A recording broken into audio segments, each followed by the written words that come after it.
Hello, welcome back. You join me in the midst of all my machines. I've got a few updates to give about what's been going on. I have already recorded this, but I've decided to record an update to that update, and then I realized the one I'd done already was just really bad, so I'm just going to re-record the whole thing, basically, and tell you what had happened. But before I get into what I've done with the Steel Foundry and the Quarry and the system therein, I just want to mention something that I missed in a previous video, which was these liquid concrete and redstone acid mixers, which I've set up. The way that they work is there will always be 64 of each of these in here and 256 redstone in there. And basically I've got a thing in here called a retrieval module, which says bring some of this, and then a stack limiter which says only have that much of it in there. So basically I switched these on and it just continually made redstone acid and filled up that fluid tank until this filled up, and then it would stop bringing redstone dust because it'd be like, oh, it's not being used anymore, it's got enough, don't bring any more. And then similarly over here, I've said only have 64. So it would just continually bring these in until it was full up, and then it stopped bringing them in. If I was to take some of this out or use some of the liquid concrete, it would bring some more in from the storage system. I may have to redo this so that it uses the red sand I got from the excavator though, because I have actually run out of regular sand. There it is. I've got 2 left. So yeah, I need to change that. I'll do that in a sec. But we don't want to talk about that right now. What we're here for is the quarry and so on. So I mentioned last time I was going to set up an excavator that would just automatically place iron ore blocks and then automatically break them to collect enough iron ore to put into, like, make a sort of iron seam in the quarry. That's what I've done. There it goes. And I have done that bit of decoration to a certain extent. I'm aware that it looks awful. I just didn't really know what to do, so I just stuck a load of it in the ground. Let's head over there now to have a look. So this is what it looks like.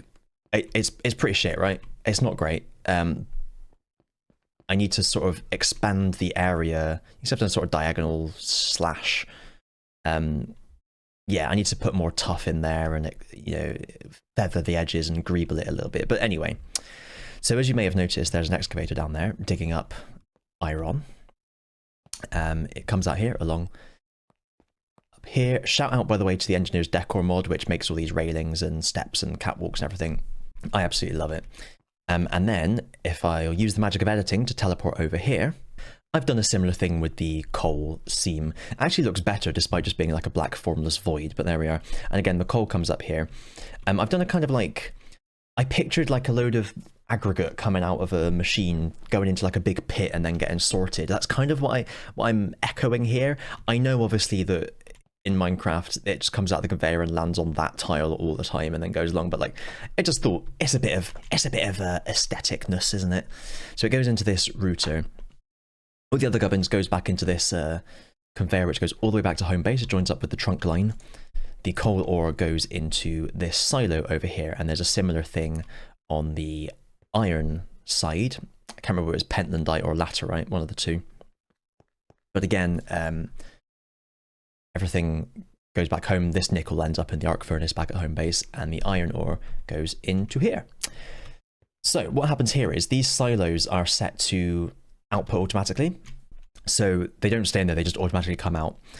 They come out and they get fed into this item batcher, which waits for 1 coal ore and 2 deep slate iron ores. That's because when you make steel, it's 1-to-1 in terms of 1 iron and 1 coke, which equals, 1 iron and 1 coal, because you turn the coal into the coke. But for each iron ore in the crusher, you get 2 iron, sorry, it goes in the arc furnace, you get 2 iron ingots. And for each coal, you get 4 coal. So you need twice as much iron as you do coal. So basically what this does, it ensures the ratio is correct. As you can see in the chest that they all end up in, there's twice as much iron as there is coal. Once this minecart is full up, it's on something here called a powered detector rail. I've got a mod installed called Modern Minecart, which adds this rail along with a few other things that basically don't work. But this rail works fine, so that's fine. It basically works like a powered rail and a detector rail, as the name suggests.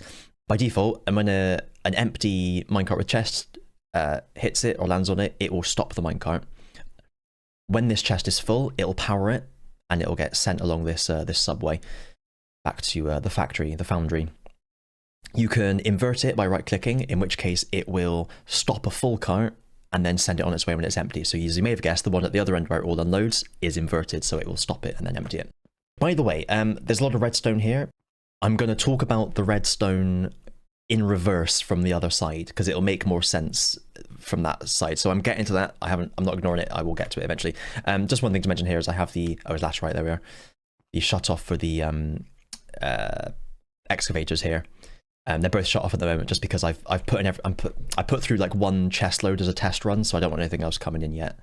So off we go along this subway. So I built this basically because I wanted to. It goes along here, and this takes us all the way through to the factory.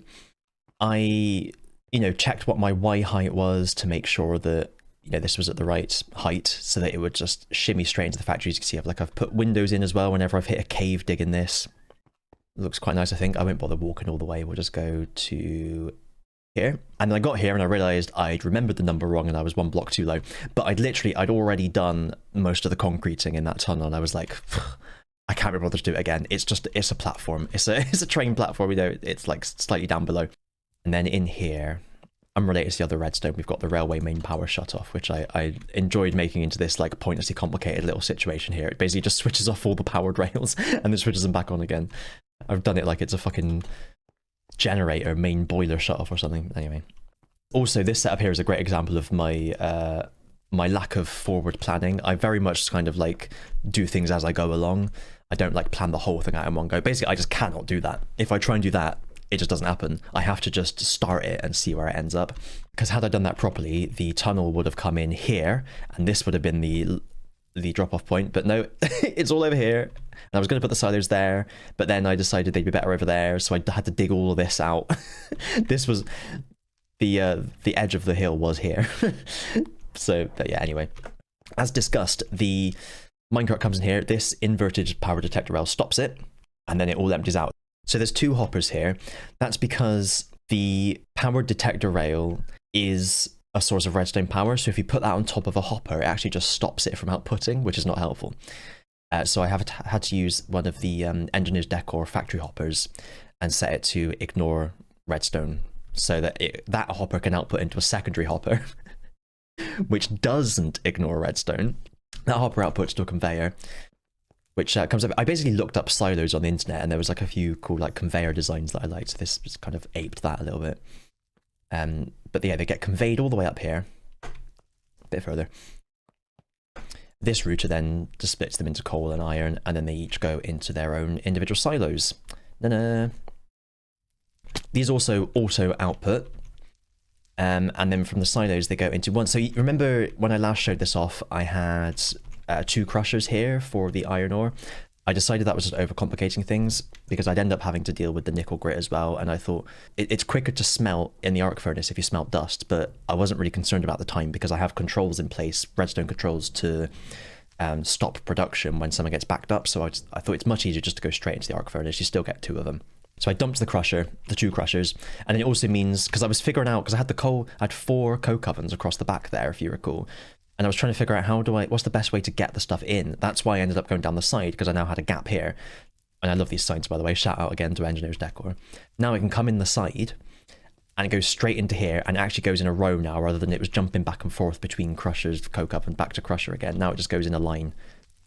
Crusher, coke oven, that crusher, and straight up to there. And then the iron goes into the arc furnaces. So yeah, as I mentioned, I did have the 4 coke ovens there. What I was finding was that this takes so long to cook. This is where the backlog is. So I just doubled the amount of coke ovens, basically. There's still a backlog of coke. This is, we've got 38, 37 in there. And if we go around the back, spoilers, we've got a bit of dirt, 30 in there. So yeah, we're still waiting for all of these. These all have 94 basically ready to go. So yeah, quite simple. The iron goes into the arc furnaces, and then iron ingots come out and go into the other arc furnaces via the hopper and the crate. We've mentioned here so the coal. There's a few things with batchers here as well. So first of all, when you crush the coal, you might get sulfur, so that goes out into back to home base. Then the rest of the coal comes into this item batcher here, which puts it in groups of 8 because there is a god-awful amalgamation of splitting conveyors down here, which split the one stream, the one conveyor into two, and then each of those two gets split into two, and then each of those two gets split into two for 8 in total. And then each individual conveyor goes to one of these coke ovens. So because I've noticed a few kind of, I did have like there's a splitting conveyor up there, and I did have like a batcher there and a batcher there for 12. Because basically, if you only get like one coke dust in here, the graphite electrodes run for 20 seconds or whatever it is to make the steel. And then you get another one and they run for another 20 seconds. They were degrading really quickly. Whereas if you just put 12 in one go, or almost in one go anyway, then it doesn't run for as long. It only runs for as long as it takes to do, you know, this 12 with like a slight delay. But I was finding that for some reason the splitting wasn't working. I don't know how the splitting logic works on the conveyors, whether it's like every time you load the world, does it start again on the left or something like that? But I thought if I have the batcher before the splitter, then that solves that problem. It's like I'm getting ahead of myself here. So I have a similar thing back here for the coke ovens, where it basically just batches it into a group of 8, and then it'll send all 8 with this extracting conveyor. And again, you've got to make it activate every 16 ticks minimum, because if the default is 8 ticks, and if you do that, sometimes it doesn't. Sometimes you get 2 come out at once, or the conveyors group them together, right? 16, they don't tend to group them together. 20, they definitely won't, but that's too long for me. 1 will go into each of these 8 basically, and then the next 8 will come along, and it'll just continually split it properly the way it should, right? So the old coke ovens had everything like on the top. They had all the pipes, the hoppers, everything on top. I've done away with the crates on top of the hoppers because the backlog is here, right? So there's no point adding another 27 spaces in a crate for a backlog to fill up. Let's just put the comparator on the hopper and use that as the controller. Again, I'm getting ahead of myself because I promised to cover that at the end. So yeah, what I've discovered though is a couple of things which made this a lot easier, because I stacked these up and I thought, how the fuck am I going to do this? Am I going to have to put like some here and then some setbacks? There's enough room? No. Number 1 discovery, a hopper doesn't need to be on the top of the coke oven. It can just be on the side and it still works. Number 2 discovery, a vertical conveyor can input directly into the bottom of a hopper. And this has saved me so much space. So basically everything is on the back here.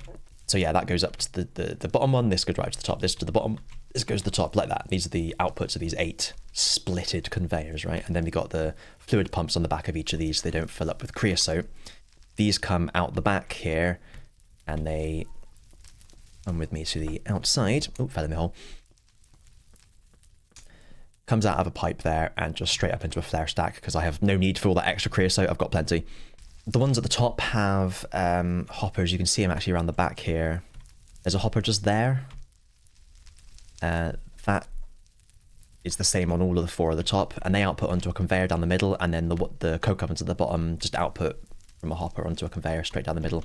They all output into this chute, which takes it into another conveyor out into this crusher. This crusher crushes into dust rather, and then outputs into this batcher, which, as I mentioned before, and it waits for 24 of them. And there's a crate under there, and there's the extractor conveyor, and it puts it along here, and then into this splitting conveyor somewhere there, which then splits it equally between these 2 arc furnaces. Job's a good one, fangies your rant.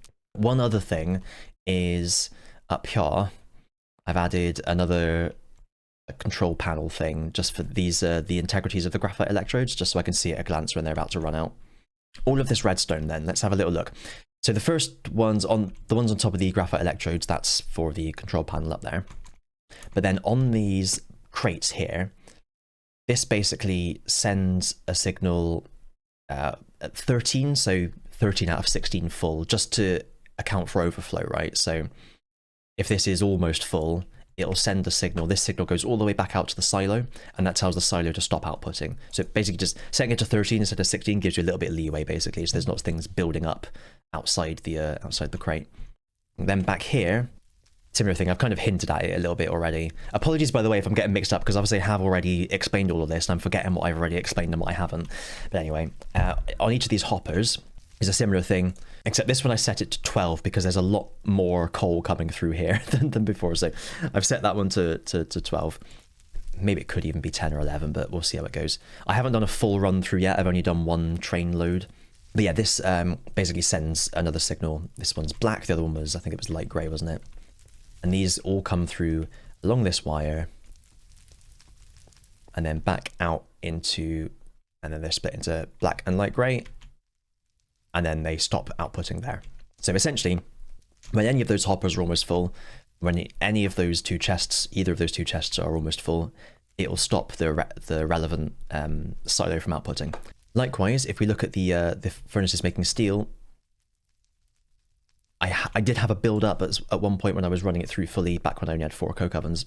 I did have a build up of iron in here as well, like the chest was almost full. So another comparator here sends another light grey signal, and again that goes to the iron silo, so that will stop that from outputting into. So if this is almost full of iron, it'll basically tell the iron ore to stop outputting into here. So it'll just, there'll still be some in there probably, but it'll, setting it to 13 means there's enough space for it to fill up the ones that are already en route.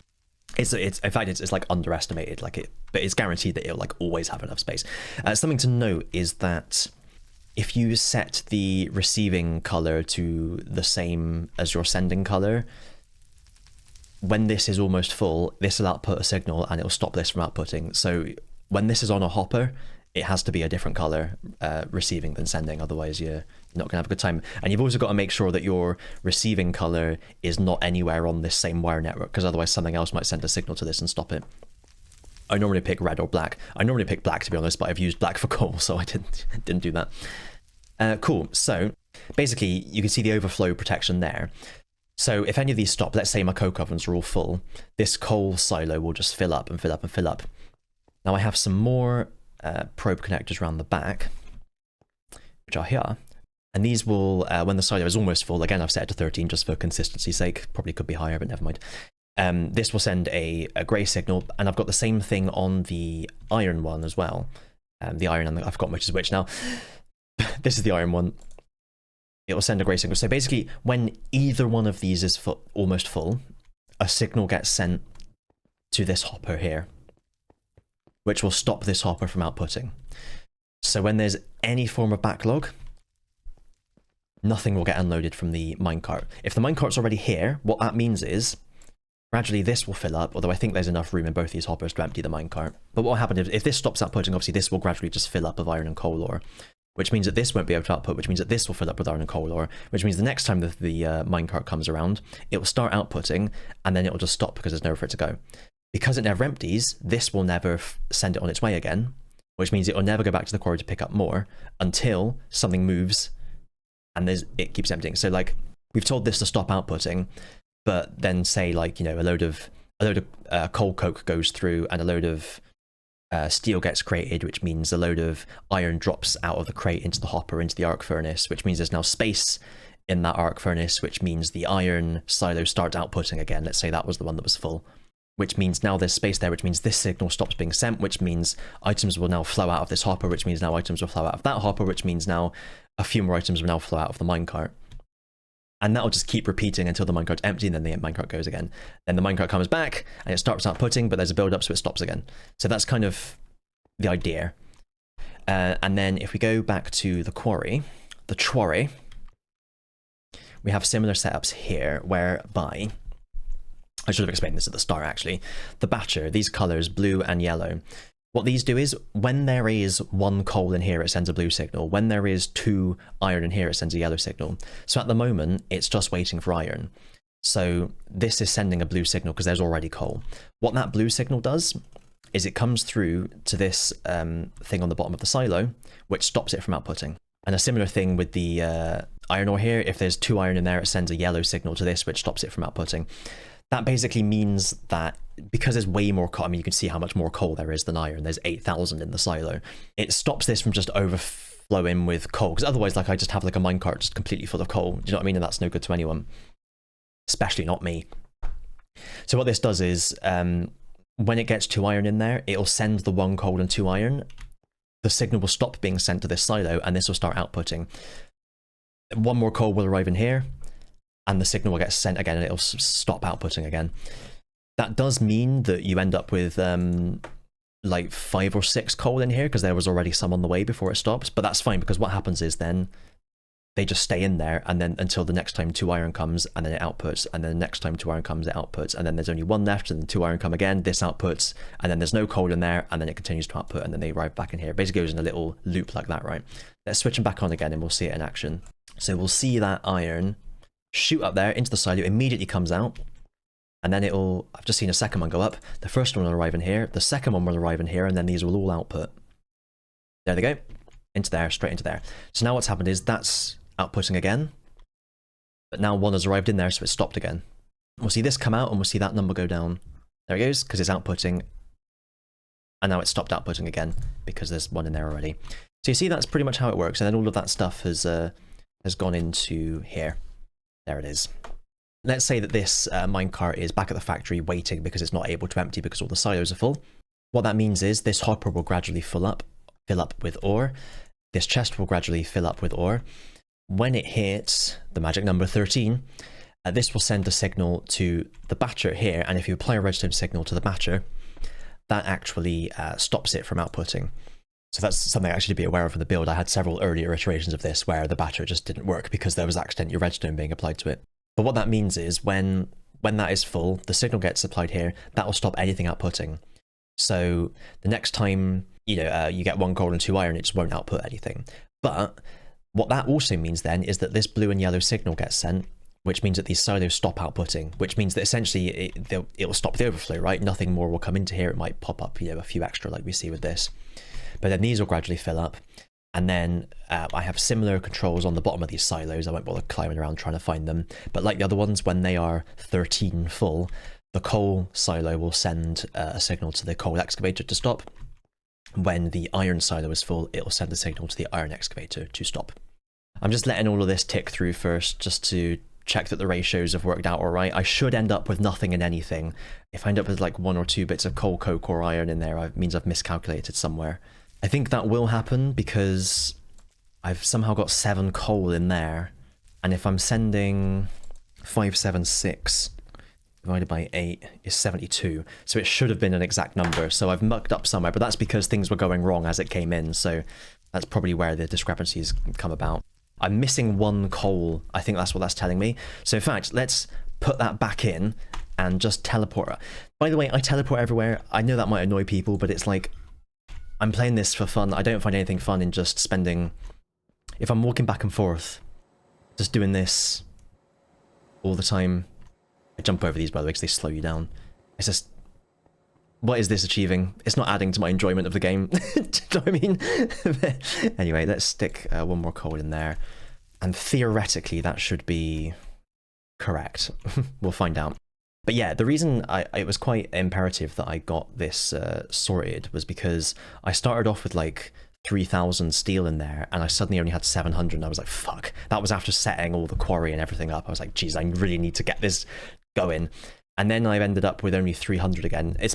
I've got another, what is that, 2,700 in there since that panic station, which is good. And the reason I used so much steel and why it's so important that I get this working is because I've been building my Citadel on the top here. Ta-da! Ignore the scaffolding on the side. So yeah, I'm using a lot of steel. The walls are lead, so, we're safe from explosions of the nuclear variety, which is what most people call them. But yeah, I've got a few to do, but I did this to follow the same design principle as the factory, but I then did steel sheet metal on the spur on the side there, and I thought, nah, these need to be steel as well.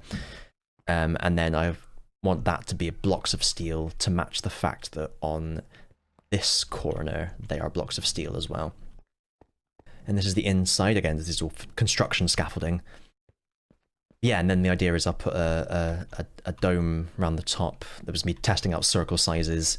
I may reduce this by 1, because when you look at it on the map, I think that circle might be slightly too big. I'm not... but once I built that side out, it might look alright, I'm not sure. But it's quite annoying. I need to expand this out by a bit as well to fit to mirror the other side. The alternative is I don't mirror the other side. I was thinking having some sort of like, Greek column thing on this side would be quite interesting. But I do like symmetry, so maybe just have to do this and have it overhanging the edge slightly, I think, is what I might have to be for the moment. But yeah, as you can see, I've expanded this, that the edge was here, but I've expanded this out here just to give this room to stand on. And I did have the mad idea of putting my spawn, like, home base here, and then on this side, it's going to be a big job. Put the storage system here, or at least access to it, like I said. But I mean, the storage drawers are not that difficult to move. It's just annoying that all of the assemblers are down there, so it would take a while for things to get to and fro. But it's an idea. And then have the control room stuff here. And like maybe like a big slope, I was thinking. Like a big slopey slope. You know, one of the slopey slopes. So that I can get down to this stuff easily. Like if I go down to, you know, like 45-degree angle, it should fairly easy just slope down to here.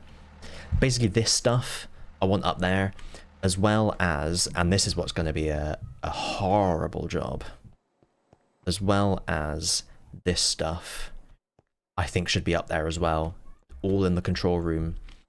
Although now I say that, it doesn't really make sense, because I wanted to build a control room here, didn't I? And it begs the question, if I move this up there, what was the point in this area here? There's going to be nothing here, so maybe I will keep this here. Maybe home base should be here, right? Move the storage drawers here. It's a bit nearer the assembler's den at least, isn't it? So maybe that's an idea perhaps, just move my home base here, where my drawers and stuff are, and then we'll see. But yeah, I put on one of those signs as well, you might have noticed, to have like a levels for the fuel tanks as well. Save me having to check them all the time. Especially this one I keep checking to make sure it's alright, and it isn't really. This one confuses me because like I kept looking at the I've got no warp point over there. I was looking at the, well, number one, there's a graphical glitch here which means that this never says that it's connected, but it obviously is because the generator's full. But it was like the biodiesel tank wasn't filling up, and I came over here to check my output, if I can find which one it is. The diesel's full, so why isn't this outputting anywhere? That's what I don't understand. There just seems, I think it's probably a case there's just so much pipage around here. I don't know what to do with itself. Before I went over to the tanks and I basically destroyed and remade the pipe and it started outputting again.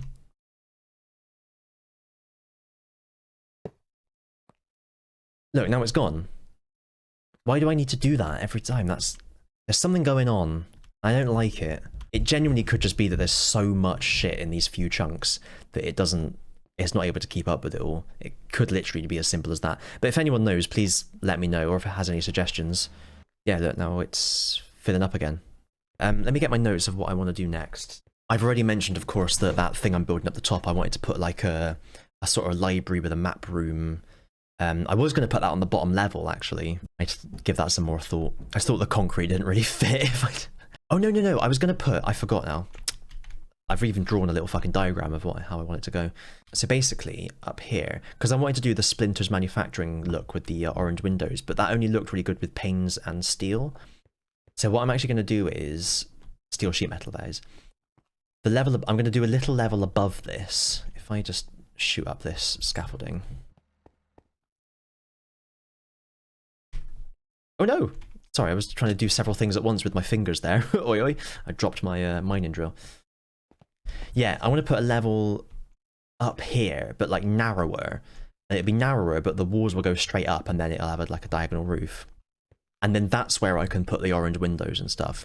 So in fact, yes, it was going to be only 2 levels, now it's going to be 3 levels. So I'll put the library and the map room and stuff on this level.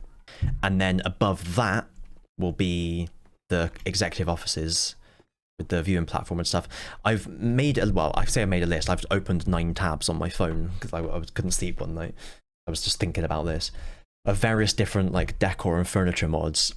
I don't know whether any of them are even on this version or even on Forge to begin with, but I'm gonna try and find as many of them as I can, get them downloaded, and just make a Minecraft instance with all of them on this version, and just see which ones I want to use. Because I want to, like I said, I want to make that control room down there. But like the only mods I can find that let you put in like control room stuff, like control panels, are like mods where you make control panels, like that horrible control engineering that made me almost throw my computer out the window. Shout out to control engineering. Redstone bussing is great. The wire bussing, love it. It's bussing, as the kids say, or as the kids used to say 3 or 4 years ago. The control panels, get in the bin. Get in the fucking bin. I love them as a thing. In terms of making them, get the fuck in the bin. That's my problem here. Or like I find a mod that puts in like control panels and gauges and things like that you could use for decoration, but it also adds like a billion other blocks and world gen and everything. I can't be bothered with that. Get out of here. I just want the panels, just want decoration. So again, if anyone knows of any cool things we can set up like a sort of, you know, nuclear power plant style control room just for decoration, not to actually use, let me know. It may already be on my list, but we'll see. And then yeah, upstairs I want the kind of Oddworld style, you know, FICO executive offices kind of thing, grungy but plush. So yeah, I'll be able to find things for that, like desks and chairs and bookcases and things. But that's what I want, basically. So yeah, that's all for now. Oh yeah, my to-do list. Sorry, I forgot I got that out. I want more assemblers. I was going to just extend them out the back here, just clear out this and just extend this over sort of one grid square, as it were. One of these grids. So I want an assemblers for the redstone connectors, the redstone probe connectors, and I'll need one for glass panes as well if I'm making them. I also want one for fluid pipes and for treated wood slabs. The treated wood slabs are because I want an auto workbench to make electronic components to make the redstone probe connectors. I also want a couple of furnaces making glass out of sand, but like, you know, via auto crafting. For ages I've wanted to make nether excavators because I think building with netherite would be a hell of a flex. Imagine what this Citadel will look like with fucking netherite bricks on it. And I want to make an offshore oil rig. I just think it'd be cool, oil rig, and then I'll have like a little mini refinery, I think, just purely making diesel. Like everything else I'll just chuck in the incinerator or burn off in a flare stack, or burn off in a fire stack if you prefer. So yeah, that's something I'd like to do, but I need way more steel for that as well. Anyway, so I've got to wait for this. My to-do list is so fucking all over the place. What have I got here?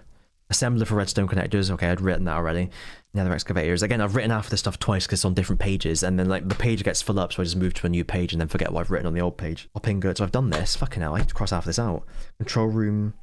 Oh yeah, potentially I could put the enchanting table in the floor. That is an option. Oh yeah, something else I've done. There's a sawmill there now, so that I can make wood more easily. When I chop up wood, it'll now make 6 planks out of 1 bit of wood, and all the sawdust comes out into here. And there's me hopping goods. The nitrate and the sulfur as well, I've decided to start collecting from the biodiesel. Oh no, I have done something else. I completely forgot. My mistake. So, oh yeah, by the way, because this makes a noise, I've got a switch to switch it on and off. And then the saw blade will need replacing every now and then, so I've got a little hatch here to go down and grab it. Yes, so I had a load of pet coke dust over here, which I set all of that up and then remembered that I was meant to use the pet coke dust for steel, and that's why I was collecting it. Whoops. What I've done instead, though, is number one, I've got rid of this fucking Ujima flip for making Duraplast, because I just was not... Oh yeah, I've given everything a Zulag name, Oddworld style. I just wasn't using it, was I? God, there's something else I've done over here as well. I completely forgot. Jesus, okay. That's what I wanted to make the update to the update for, but I forgot. Because I did just the original update. Never mind. Yeah, I just wasn't using them. I've got all the terracotta from that mineral seam, so I just didn't need the Duraplast anymore. So the phenolic resin now will just get burnt off when it fills up. Then here, instead of collecting all this pet coke dust, I've moved this around a little bit, so now it just goes straight into this crusher instead of siloing. The crusher sends it into this squeezer. This squeezer outputs it into this cleverly disguised sheet metal chute. I like this. It's part of the suddenly a chute, and that sends it back to the storage drawers. That just means I can just make graphite electrodes whenever I want, really. It's all good. Yeah, the other thing I've done, I've rewired it. I completely forgot I did this, because initially I took all the HV wires off and then got overwhelmed with what I needed to do, and so then put them all back up again. And then I left it ages, and as often happens, I just randomly thought of the method for doing it, which is I just started at one end and just kept... And I started at the far end and basically kept a note of the sum of the voltage, combined current or whatever it is, voltage or current, I'm not sure which it is. And then when it got near, because the maximum for one of these wires is 8,000, an MV wire. So when it got to 6,000, then I thought, right, that's it. And then the rest of it I'll put onto another branch. That's basically how I've done that. So yeah, they're all MV now, because all of these machines are MV. They don't require any HV. The most that any of them require, I think it's the distillation towers. Oh, and the pump jacks require 1024, which is the maximum. It's the exact maximum that a connector can provide, so it's all good. So yeah, all the stuff down there is on one, and then it's kind of difficult to see from here. Let me go back upstairs. Yeah, all of that stuff over there basically sums up onto this wire here, which skips the other stuff and goes straight into that MV or the HV transformer there. And then all this other stuff here, the whatever this stuff is, I can't even remember. You know, like resin shite and the coker and associated things here, they all join up onto this connector, which is very important. It's a separate branch, right? They all go up onto a separate transformer, which then both connect to the HV output here. So basically all of this is now MV, which should theoretically limit the amount of energy loss from the wires because I'm much nearer the wire's capacity now. Hang on, I have it written down here. So the capacity for an HV wire is 32,768. For an MV is 8,192. The far lot of stuff adds up to 6,084, and the near set of stuff adds up to I think it varies because of the squeezer, but it's around 3,000. In total, I'm about 5,000 below capacity, whereas previously I would have had a total of 9,000 out of 32. I would have been 23,000 under capacity, so I would have been losing a hell of a lot of energy from the wires. So this helps a lot, I think. Oh yeah, by the way, I didn't mention this. I encircled this and put a tree there. You will have seen this and gone, when is it going to mention the tree? When are they going to get to the fireworks factory? But yeah, that's that. I'm still not sure if I like it, but I've left it there. Thanks for watching though. See you in the next one, whenever that may be. Bye.